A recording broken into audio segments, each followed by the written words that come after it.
নমস্কাৰ আপোনালোকে চাই আছে ক্ৰিকেট গুৰু আছাম ইউটিউব চেনেল। ৰাজস্থান ৰয়েলছে মুম্বাই ইণ্ডিয়ানছক পৰাস্ত কৰিছে 30 ৰানত আৰু এই জয়ৰ সৈতে কেকেআৰ আৰু পাঞ্জাব কিংছ দুয়োটা টিমে বাহিৰ হৈ গৈছে। ৰাজস্থান হৰা হ'লে তেওঁলোকৰ চান্স বনিলেহেঁতেন, কিন্তু ৰাজস্থান যিহেতুকে জিকিলে সেইটো কাৰণে তেওঁলোকৰ বৰ্তমান সময়ত কোনো চান্স নাই। চাৰিওটা টিম বৰ্তমান সময়ত নিশ্চিত হৈ গ'ল প্লে অফ পোৱা।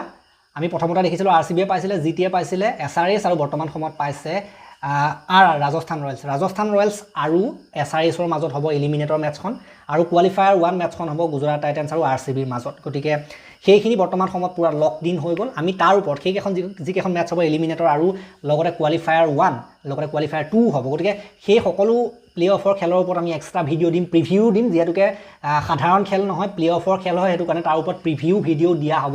আৰু আপোনালোকেতো জানেই মই অলপ ইণ্ট্ৰ'বিলাক অলপ স্পেচিয়েল কৰোঁ, বিশেষকৈ যেতিয়া প্লে অফৰ সময় হয় তেতিয়া বেলেগ ধৰণৰ সাধাৰণতে ইণ্ট্ৰ' আমি লগাওঁ ভিডিঅ'বিলাকত। গতিকে চাই থাকিব যিটো RCB আৰু GT ভিডিঅ' প্ৰথমখন কোৱালিফায়াৰ 1ৰ, তাৰ ওপৰত আমিতো আলোচনা কৰিমেই নেক্সট ডে। গতিকে সেইটো ভিডিঅ' আহিব। গতিকে আজি ডু অৰ ডাই খেল আছিলে, ৰাজস্থানৰ কাৰণে এখন প্লে অফ সদৃশ খেল আছিলে। প্ৰথমতে আমি দেখিবলৈ পাইছিলোঁ ৰান কিন্তু তেনেকৈ হোৱা নাছিলে, বহুত উইকেট সোনকালে গৈছিলে, যেনেকৈ তেনেকৈ 200 ৰান পাৰ কৰিছে। ইমান কিন্তু কোনো অৰ্ধশতকীয় ইনিংছ আমি দেখিবলৈ পোৱা নাই। গতিকে ফাৰ্ষ্ট খেলিছে প্লেয়াৰসকলৰ সকলোৰে অৱদান আছে, তেনেকৈ তেওঁলোকে 200 ৰান পাৰ কৰিছিলে। টাৰ্গেটটো মোটামুটি ঠিকেই টাৰ্গেট আছিলে। মুম্বাই ইণ্ডিয়ানছেও কিন্তু জান লগাই দিছিলে টাৰ্গেটটো প্ৰাপ্ত কৰাৰ ক্ষেত্ৰত। শেষৰ ফালে সূৰ্যকুমাৰ যাদৱে চেষ্টা কৰিছিলে, লগতে হাৰ্দিক পাণ্ডিয়া, উইল জেক্স এওঁলোকে লাষ্টৰ ফালে চেষ্টা কৰিছিলে, কিন্তু কাম নহ'লগৈ ন। গতিকে চাওক 205 ৰান দিছিলে টাৰ্গেট, 206 দিছিলে, 205 ৰান কৰিছিলে ৰাজস্থানে। জয়ছোৱাল 27, বৈভৱ সূৰ্যবংশী 6টা বলত 4, জুৰেল 38, ৰিয়ান পৰাগ আজিও ফেইল 8টা বলত 14, দাসুন চানেকা 29, দেন ডোনোভন ফেৰেৰা 15টা বলত 18, আৰ্চাৰ 15টা বলত 32, আৰ্চাৰে মৰাৰ কাৰণে আজি জিকিছে বুলি ক'ব লাগিব শেষৰ ফালে। শুভম ডুবে 5, ৰবীন্দ্ৰ জাদেজা 19 আৰু বাৰ্গাৰ 10। বাকী উইকেটৰ কথা ক'বলৈ গ'লে তেওঁলোকৰ চাহাৰে 2টা, এটা উইল জেক্সে, এটা গাজানফৰ, 2টা শাৰ্দুল ঠাকুৰ আৰু এটা কৰবিন বস্ক।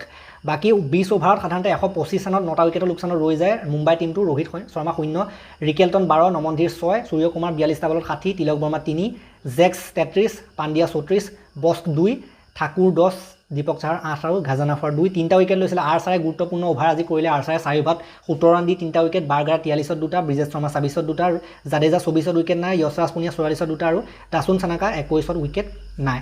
আৰু ইয়াৰ লগে লগে এইখন খেল জিকাৰ লগে লগে ৰিয়ান পৰাগৰ নেতৃত্বত এই দলটোৱে এলিমিনেটৰত প্ৰৱেশ কৰিছে, প্লে অফত প্ৰৱেশ কৰিছে। প্ৰথম অৱস্থাত তেওঁলোকৰ টিমটোৱে ৰাজস্থান টিমটোৱে যেনেকৈ বেক টু বেক জিকিছিলে, প্ৰথম অৱস্থাত যিটো ধৰণৰ খেল দেখুৱাইছিলে মাজভাগত সেইটো খেলটো পৰি গৈছিলে। সেইটো কাৰণে তেওঁলোকে আজি কোৱালিফায়াৰ 1ত নাই, নতুবা যিটো প্ৰদৰ্শন প্ৰথমৰ পৰা আছিলে সেইটো প্ৰদৰ্শন যদি তেওঁলোকে অব্যাহত ৰাখিব পাৰিলেহেঁতেন তেতিয়া তেওঁলোকে আজি কোৱালিফায়াৰ 1ত থাকিলেহেঁতেন। কিন্তু এলিমিনেটৰ যি কি নহওক, এলিমিনেটৰ হ'লে সাধাৰণতে আকৌ দুখন সাধাৰণতে বেক টু বেক জিকিব লাগিব। কোৱালিফায়াৰ 1ত 2টা চান্স পায়, এতিয়া এলিমিনেটৰত এটা চান্সেই পাব, হাৰিব লাগিলে ডাইৰেক্ট বাহিৰ হৈ যাব ন এলিমিনেটৰখনত। গতিকে তেনেকুৱা ধৰণৰ কথা হয়। গতিকে যিসকল কেকেআৰৰ ফেন বা PBKSৰ ফেন অলপ আশা কৰি আছিলে তেওঁলোকৰ কাৰণে কিন্তু এইটো নিৰাশাজনক বতৰা। আশাৰ কথা নহয়, নিৰাশাৰ কথা। বহুত আশা লৈ পেলাই আছিলে, কিন্তু পাঞ্জাবৰ যদি আমি কথা ক'বলৈ যাওঁ তেওঁলোকে নিজৰ কাৰণে হাৰিছে।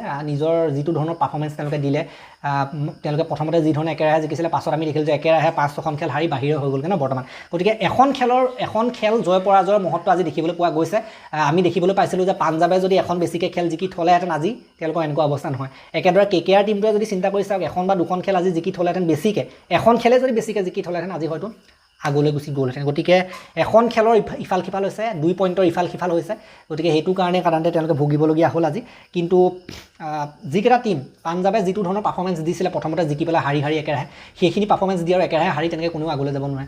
কেকেআৰৰ ক্ষেত্ৰত কিন্তু প্ৰথম ভাগত ভাল প্ৰদৰ্শন দিয়া নাছিলে, যদিও শেষৰ ফালে ভাল প্ৰদৰ্শন দিলে, কিন্তু প্ৰথমৰ পৰাই যে খেল জিকিব লাগে, প্ৰথমৰ পৰাই যে ইণ্টেণ্ট দেখুৱাব লাগে, সেইটো দেখিবলৈ পোৱা গৈছে। তেওঁলোকৰ টিমটোৱে সেইখিনি কথা গম পাব, বুজি পাব আজি যে কি হৈ গ'ল। কেকেআৰটো এখন জিকা খেল হাৰিছিলে। মুকুল চৌধুৰী এটা পিটন দিছিলে।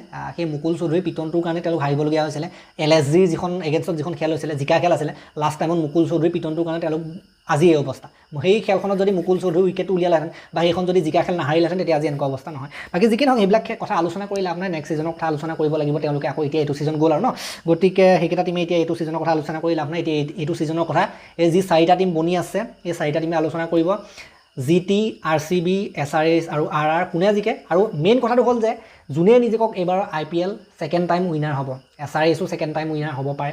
একেদৰে আমি যদি ক'বলৈ যাওঁ সিফালে RCBও ছেকেণ্ড টাইম উইনাৰ হ'ব পাৰে, ৰাজস্থানো ছেকেণ্ড টাইম উইনাৰ হ'ব পাৰে, GTও ছেকেণ্ড টাইম উইনাৰ হ'ব পাৰে। গতিকে এইবাৰ যিটো টিম জিকে সেইটো হ'ব ছেকেণ্ড টাইম উইনাৰ, দ্বিতীয়বাৰৰ বাবে উইনাৰ হ'ব। গতিকে স্পেচিয়েল হয় দ্বিতীয়বাৰৰ কাৰণে উইনটো আৰু এইটো এটা বিশেষ হৈছে মানে আগতে আমি দেখোঁ যে কেতিয়াবা একেকেইটা টিমে জিকি থাকে মুম্বাই চেন্নাইৰ মাজতে বিশেষকৈ প্ৰতিযোগিতা হৈ থাকে এতিয়া সেইটো আঁতৰিছে KKRও বহুতকেইটা জিকিলে KKRও জিকি থাকে মুম্বাইয়ে জিকি থাকে চেন্নাইয়ে জিকি থাকে কিন্তু সেই বস্তুটো আকৌ চিফ্ট হৈছেগৈ বস্তুটো লাহে লাহে কিন্তু এনেকুৱা হ'ব লাগে যে কেতিয়াও নিজিকা টিম কোনোবাই জিকিলে ভাল লাগে লাষ্ট টাইম যেনেকৈ RCBয়ে জিকিছিলে দিল্লীও কেতিয়াবা জিকিব লাগে ন তেনেকুৱা হ'লে ভাল লাগে PBKSও কেতিয়াবা জিকিব লাগে কেতিয়াও নিজিকা টিম এটাও কেতিয়াবা জিকিব লাগে LSGও কেতিয়াবা জিকিব লাগে গতিকে যিকি নহওক সেইটো ট্ৰেণ্ড আহিব পাছত আকৌ সময় আছে বহুত ছিজন আৰু আহিবলৈ আছে বহুত বছৰি IPL হৈ গৈ থাকিব ন ছিজন বহুত আছে পাছত আকৌ চান্স পাব এইবিলাক টিমে আকৌ নিজকে বেটাৰ কৰিলে আকৌ ফিল্ডত নামিবলৈ আকৌ চান্স পাব এইবিলাক টিমে গতিকে এইবিলাক টাইম আছে টাইমত তেওঁলোকে নিজকে বেটাৰ কৰি বেটাৰ টিম বনাই আহিব গতিকে যিবিলাক টিমে জিকা নাই সেইবিলাক টিমো কোনোবা দিন নহয় কোনোবা দিনে এদিন হ'লেও জিকিবগৈ যিমান বছৰে নালাগক ন